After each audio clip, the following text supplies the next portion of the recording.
تعالوا نسمع الفيديو ده مع بعض لمدة دقيقة واحدة ونرجع نكمل كلامنا تاني. اتفضلوا ويني.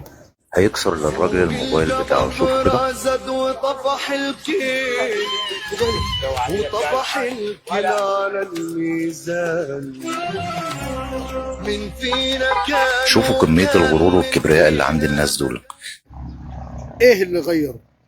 احنا ممكن نقوله كانت معاه ظروف خلته هو متعصب، او طلع من المكان اللي كان فيه حد قال له كلمة خلاه يتعصب ساب المكان، او خلص من المطرح اللي كان فيه او الواجب اللي كان فيه وهو زعلان.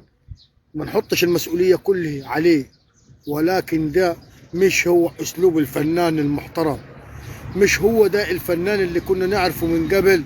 الادب والطيبة والاحترام واستقبال الناس البسيطة اللي كان هو يحبه وهو في نفس الوقت منهم. بسبب الفيديو دي كتير السوشيال ميديا من 3 ايام مقلوب على احمد عبد العزيز وهو في الوضع ديتي. عمرنا ما شفنا احمد عبد العزيز بالوضع ديتي، عمرنا ما شفنا الفنان اللي كنا نحترمه وكنا نسمع مسلسلاته وكنا نستني المسلسل بتاعه عشان نسمعه.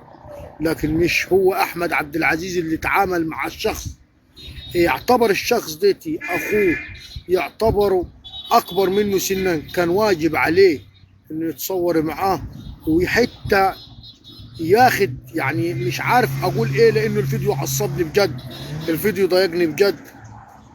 تاني حاجة وقع التليفون من الراجل اللي رايح يتصور معاه التاني، سواء كان صحفي او كان شخص مش عارف اقول ايه. والله ارجع واقول مش هو احمد عبد العزيز دي، ارجع واقول مش هو الفنان اللي كنا نعرفه من زمان. ويجب على احمد عبد العزيز يطلع على التلفزيون، يطلع على الفيديو بس مباشر يوضح اللي عمله ده كان ليه وكان ايه السبب، وفي نفس الوقت يطلع ويعتذر للشخصين، الشخص الاولاني اللي هو حط يده على كتفه وشال يده، والشخص الثاني اللي وقع منه التليفون. تحياتي ليكم.